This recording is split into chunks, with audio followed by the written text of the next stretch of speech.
Sir, congratulation. Congratulation sir, congratulation. बधाई बधाई sir, हमारी तरफ से और हमारे पूरे भरतपुर की तरफ से आपको बहुत बहुत बधाइयाँ सर। मान करे ये दिन आपकी जिंदगी में आए, बार बार लगातार। हमारी दुआ है कि आप जिंदगी भर बने रहो हवलदार। जिंदगी बचेगी तो फिर हवलदार बना रहेगा ना। मतलब अब मतलब सस्पेंड होने से बचेगा तो हवलदार बना रहेगा ना। कभी भी सस्पेंड हो सकता है, हरकतें ही कुछ ऐसी है सर इसकी, क्या करें। सर वैसे अगर इस लफड़े की खबर शन्नू जी को लग गई तो फिर आप क्या करेंगे? मैं क्या करूँगा, जो करना है शन्नू ही करेगी। ये बात भी सही है। अरे कमिश्नर साहब मुबारक हो, बत्ती बुझा के। ओह, डॉक्टर साहब आ गए। डॉक्टर साहब डॉक्टर हथियार लाए हो? हाँ, ठंडा हथियार। इस हथियार से मरने वाला इंसान ठंडा हो जाता है, हाथ पैर भी ठंडे हो जाते हैं बत्ती बुझा के। क्या ठंडा ठंडा लगा रखा है? बर्फ की सीली लाए हो क्या? सिली बॉय, ये देखो मैं क्या लाया हूँ।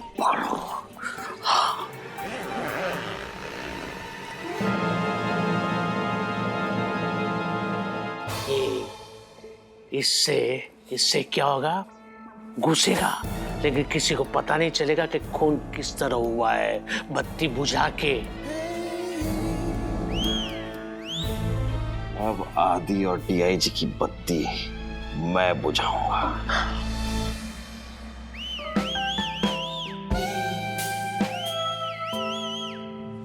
ऑलराइट लेडीज एंड जेंटलमैन, सगाई होने से पहले, रिंग एक्सचेंज होने से पहले सर और मैडम दोनों एक दूसरे के साथ डांस करेंगे, क्योंकि रिंग सेरेमनी होने के बाद यानी एंगेजमेंट पूरी हो जाने के बाद सर को जिंदगी भर मैडम के इशारों पे नाचना है।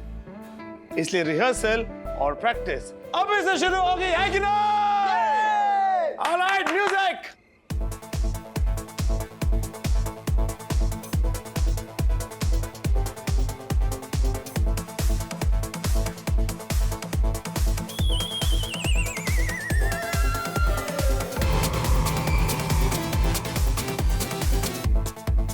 दुर्जन सिंह, अब मैं तुझे दिखाऊंगा मौत का नाच।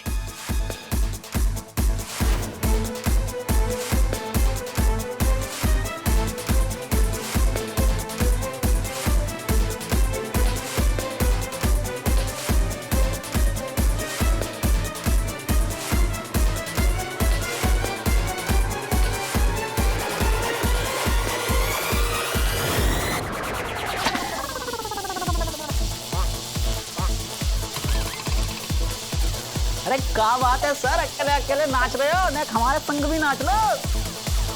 नहीं नहीं नाचोगे? कोई बात नहीं, हम अकेले ही नाच लेंगे।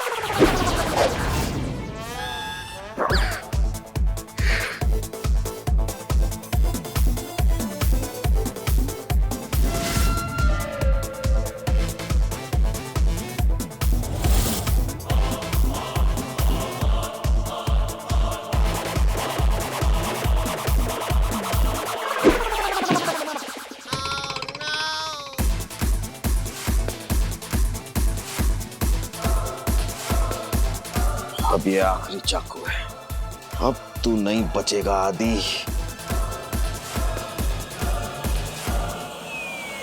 आजकल ऐसा बर्फ आने लगा है।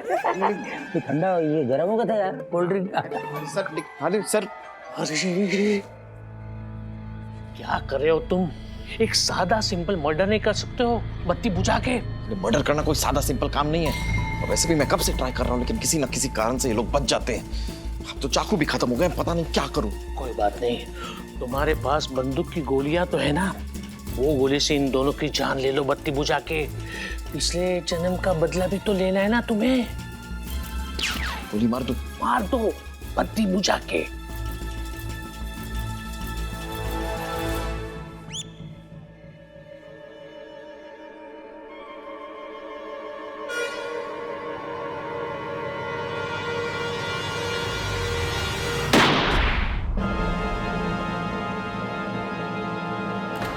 क्या कर रहा है मानव तू? मानव नहीं, दीनू बोल दुर्जन सिंह। अब तुझे मरने से कोई नहीं बचा सकता। मानव मानव क्या कर रहा है? मानव गन छोड़। मानव तुम किधर जा रही हो? अपनी जान बचाने। हाँ, तुम नहीं जा सकती हो। अभी तुम्हारा मेरा जन्म का रिश्ता है ना। हाँ, साथ जिएंगे साथ मरेंगे। बैठ इधर ही। अरे भाड़ में क्या रिश्ता? हमारे बीच में कोई रिश्ता नहीं है। क्यों? अरे उस दिन मैंने झूठ बोला था, उस रात कुछ भी नहीं हुआ था हमारे बीच में। अभी झूठ क्यों बोली? छोड़ मानव।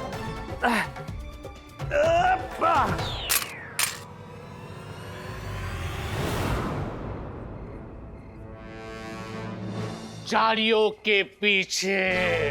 अब मैं तुम सबको गोली मार दूंगा और सबकी लाश दफना दूंगा झाड़ियों के पीछे। हट, बेकार आइडिया। अरे झाड़ी के पीछे लाश दिख जाएगी भैया। अरे यार, ये मेरी तकिया कलम है। ओ अच्छा, वैसे अरे तकिया कलाम गया भाड़ में। आप कर क्या रहे हैं? क्या प्लान क्या है आपका? मेरा प्लान ये था कि आप सबको आपस में भिड़ा कर एक दूसरे को खत्म करना झाड़ियों के पीछे। मैं अपनी डील फाइनल करने जाता। किसकी? स्मगलिंग की डील, वो भी डॉकयार्ड पे। इसलिए तो मैंने तुम्हें वो पिछले जन्म का झांसा दिया था झाड़ियों के पीछे। लेकिन कैसे? मैंने तो सब अपनी आंखों से देखा था। ना, देखा नहीं था, मैंने दिखाया था। याद है तुम्हें? एक दवाई पिलाई थी जिससे तुम्हें हेलुसिनेशन हुआ था झाड़ियों के पीछे।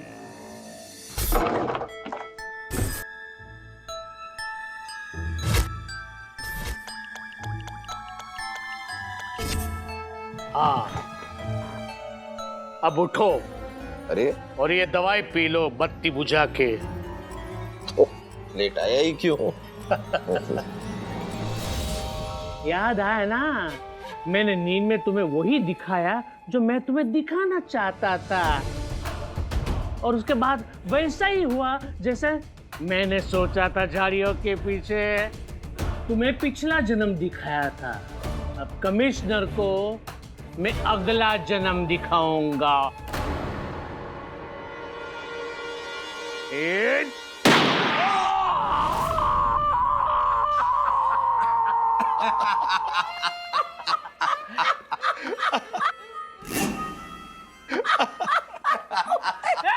तुम मरे क्यों नहीं? गोली क्यों नहीं लगी तुम्हें? क्योंकि पप्पू सिंह, बात दरअसल ये है कि इसके अंदर जो गोलियां है ना, वो तेरी तरह नकली और फोकली हैं, समझा? शक तो मुझे तभी हो गया था जब पहली बार मानव ने डीआईजी को जमींदार बोला। वरना तुझे क्या लगता कि मानव एक कमरे में बैग लेके घूमता रहता और सबको छुरी से मारने की कोशिश करता और हमें दिखता नहीं क्या? और शक हो जाने के बाद मैंने तेरी जन्म कुंडली निकाल ली। शक तो मुझे भी तुम पर तब हो गया था जब तुमने मुझे आदि और डीआईजी को मारने के लिए उकसाया। फिर हमने सोचा कि क्यों ना गुनहगार के मुंह से खुद जुर्म कबूल करवाएं और गुनहगार को झाड़ियों के पीछे से निकाले। और इसीलिए हमने ये नाटक किया। झाड़ियों के पीछे नहीं, सलाखों के पीछे। डीआईजी, मैं सर ले जाओ इनको। लो भैया, आप तुम्हें जेल दिखाना झाड़ियों के पीछे। चलो चलो। वेल डन नादिया मानव, तुम दोनों के वैसे केस निपट गया है यार। Very good. इस तो निपट गया, लेकिन अगर इस मामले में आपने शन्नूजू को कभी बोलने की चेष्टा भी की ना, तो फिर आप निपट जाएंगे।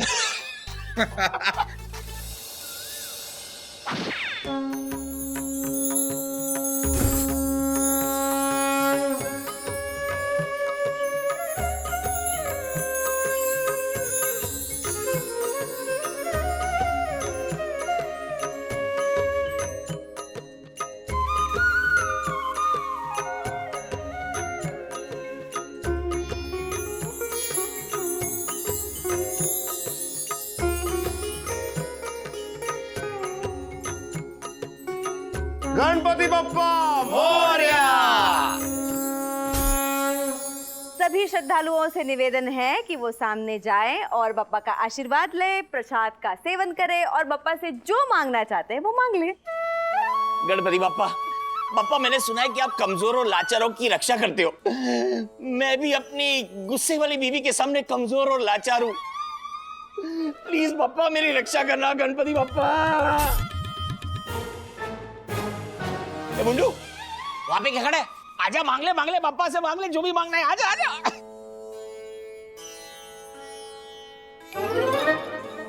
चमको जी एक बात बताओ। हाँ, ये गणपति बप्पा मोरया सबकी मनोकामना सच में पूरी कर देने का? अगर सच्चे दिल से कुछ भी मांगो तो पापा वो जरूर दे देते हैं। सच्ची? मुच्छी।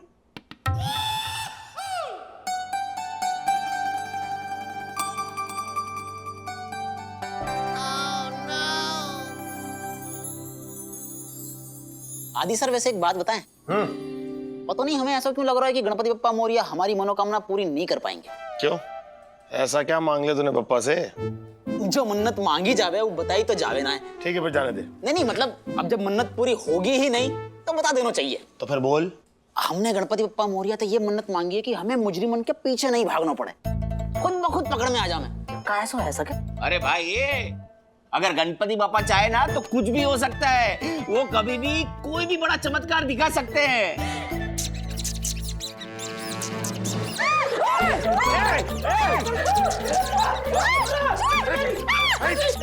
अरे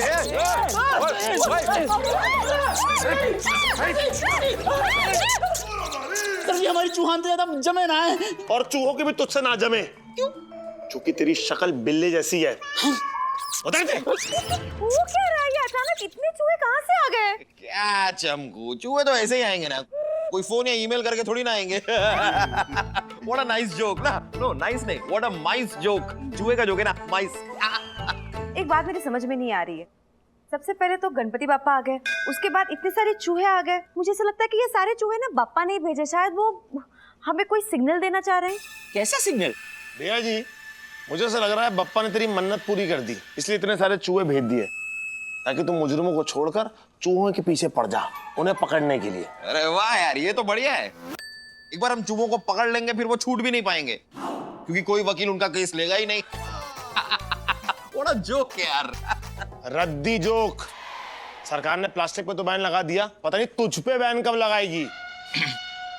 वैसे आदि सर, लेकिन अगर हम चूहों को पकड़ेंगे तो बाहर मुजरिमों को पकड़ने कौन जाएगा? गणपति बप्पा। दोस्त, बप्पा कहीं नहीं जाते, लोग बप्पा के पास आते हैं। तुम देखना, मुजरिम खुद चल के हमारे पास आएगा। घोड़े सिंह जी के थोड़ा ज्यादा नहीं हो रहा है? जो तुमको ज्यादा हो कम ये तो मुझे पता नहीं, लेकिन एक बात पे विश्वास मुझे बचपन से है कि जहां बप्पा होते हैं वहां कोई भी चीज नामुमकिन नहीं होती।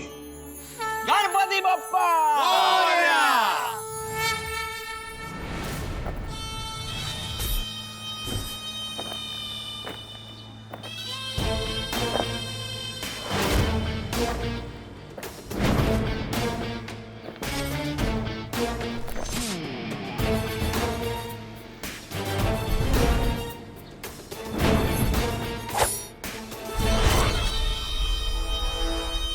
देख भाई ठीक है जी, हम सर 25 साल में तेरे पाप का घड़ा तो एकदम भर चुका होगा। 21 साल से? अरे बात साल की नहीं है भाई, पाप के घड़े की है। देखिए काम कर, बापा यहाँ पर आज हमारे साथ है, 1.5 दिन हमारे साथ रहने वाले। नाक रगड़ के माफी मांग ले। आ जाओ तो फिर। अबे मेरी नाक नहीं, अपनी नाक रगड़ के माफी मांग। अच्छा वैसे मांग, पाप धो डाल। जय हो गणपति बप्पा की जय हो, जय हो गणपति बप्पा।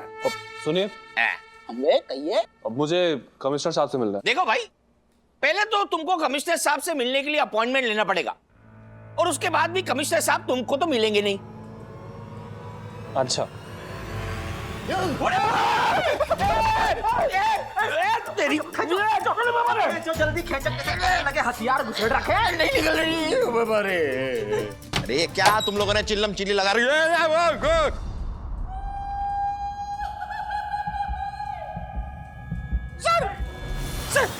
हाथ ऊपर और गन नीचे। ओ ऊपर नीचे तो चलता रहेगा। सबसे पहले बताओ कि तुम हो कौन? जल्दी बताओ, वरना अपनी गन निकालने में मुझे ज्यादा वक्त नहीं लगेगा।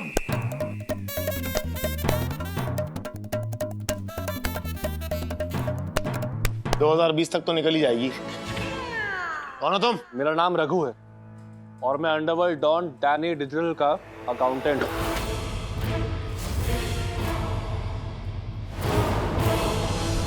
तुम डैनी डिजिटल के अकाउंटेंट हो? तो यहाँ पर क्या गन लेकर उसका आईटी रिटर्न फाइल करने आए हो? मारने आयो हमें सर, शूट करने आयो है। घबराइए नहीं, मैं यहाँ किसी को मारने नहीं आया, बल्कि सरेंडर करने आया। अब ठीक है। जाके बुप्पो की भैंस। आदि सर, ये तो कमाल ही है गो। मुजरिम खुद ब खुद चल के थाने में आ गो। बिगाड़ी जी, मैंने कहा था ना, बप्पा कहीं नहीं जाते, लोग बप्पा के पास आते हैं। और देख, खुद ब खुद मुजरिम चल के आया हमारे पास। गणपति बप्पा क्या जी? सर डाल दे इसे अंदर। चलो भैया। सर सर, लॉकअप में जाने से पहले मैं एक बार कमिश्नर साहब से मिलना चाहता हूँ। सर, डैनी डिजिटल बहुत ज्यादा खतरनाक इंसान है सर। डैनी डिजिटल ड्रग्स, हथियार, किडनी, बच्चे सबकी स्मगलिंग करता है।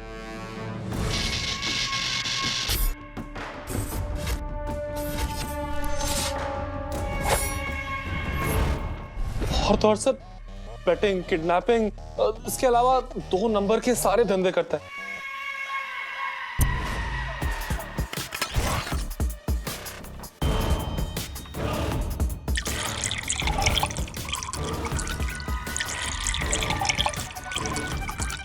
सर इतना ही नहीं, 2 नंबर के धंधों से जितनी कमाई आती है ना सर, वो सारा 1 नंबर के धंधों में लगा देता है, जैसे कि film, construction, fibre optics, infrastructure, technology वगैरह वगैरह।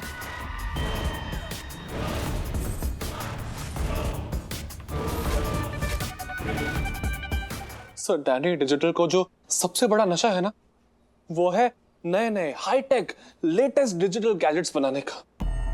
और इसलिए शायद अंडरवर्ल्ड ने उसे डैनी डिजिटल का नाम दिया। हाँ सर, और कमिश्नर साहब, दुनिया का ऐसा कोई गैजेट नहीं, ऐसी कोई टेक्नोलॉजी नहीं जो उसके पास ना हो। सर, अगर आपको याद हो तो पिछले साल साउथ का एक बहुत बड़ा डायरेक्टर था जो अपने फिल्म के सेट पर खत्म हो गया। हाँ, पता है, साउथ का डायरेक्टर है वो, क्या कट वेंकट। हाँ, वो सेट पे मर गया था, मूर्ति के नीचे बैठा हुआ था, मूर्ति उसके ऊपर गिर गई और वो उधर ही। सर, ऐसा पुलिस मानती है, लेकिन असल बात क्या है ये जान के आपको बहुत हैरानगी होगी सर, कि डैनी डिजिटल ने गोवा में बैठे बैठे साउथ के उस डायरेक्टर को अपनी डिजिटल टेक्नोलॉजी से खत्म करा दिया था। व्हाट? क्या बोल रहा है? कैसे? अब सर, वो कैसे किया तो वो तो जानना बहुत मुश्किल है, लेकिन मैं पुलिस की मदद करना चाहता हूँ उसको पकड़वाने के लिए। और सर, डैनी डिजिटल इस समय मुंबई में ही है। Yes sir. लेकिन रघु, एक बात मेरी समझ में नहीं आ रही कि तुम डैनी डिजिटल के साथ गद्दारी क्यों करना चाहते हो? सर, मैं गद्दार नहीं, समझदार हूँ, क्योंकि अंडरवर्ल्ड में एक कहावत है कि जिसकी जरूरत खत्म हो जाती है उसको भी खत्म कर दिया जाता है, और अब डैनी डिजिटल को मेरी कोई जरूरत है नहीं। क्यों? सर, क्योंकि अब वो अपना सारा काम डिजिटली करता है सर। उसने एक छोटा सा रोबोट बनाया और वो रोबोट सर सारे काम उसके डिजिटली करता है सर, सारे अकाउंटिंग हैंडल कर लेता है। ये डैनी डिजिटल मर्डर जो करवाता है, सुपारी देने के लिए वो शूटर को जो भेजता है उसकी जगह रोबो को भेजता है क्या? तो रोबो सुपारी, रोबो शूटर, रोबो वसूली, रोबो। सर, मैंने सुना है कि उसके पास सर इनविजिबल शूटर्स हैं। Invisible shooters? यस सर, तभी तो कभी वो पकड़े नहीं जाते। और सर, सख्त से सख्त सिक्योरिटी में भी वो सिक्योरिटी को मात देकर अंदर घुसते हैं और अपने टारगेट का खात्मा करके यानी कि वो मिस्टर इंडिया का टेक्नोलॉजी का इस्तेमाल कर रहा है और काम कर रहा है मोगाम्बो का। गोगोल खुश हुआ। रघु, तुमने हमारे पास आके समझदारी का काम किया है। अब हम उस डैनी डिजिटल को पकड़ेंगे और तुम उसके खिलाफ कोर्ट में गवाही दोगे। सर, मैं पुलिस स्टेशन तक तो आ गया हूँ, लेकिन यहाँ से कोर्ट तक मुझे पहुंचाने की जिम्मेदारी आप लोगों की है, क्योंकि सर अब तक तो डैनी डिजिटल को पता चल गया होगा कि मैं यहाँ पे आया हूँ, और उसके इनविजिबल शूटर सर कहीं यहाँ ना आ जाए। अरे वो होगा डिजिटल यार, हम भी ओल्ड टेक्नोलॉजी वाले हैं। ओल्ड इज गोल्ड, मैं करूंगा उसको क्लीन बोल्ड। डरने का नहीं। काकू क्या कर रहे हो? घबराओ मत, मैं हूँ। डरने की जरूरत नहीं है, हम तुम्हारे साथ हैं। Yes, We will protect you at any cost.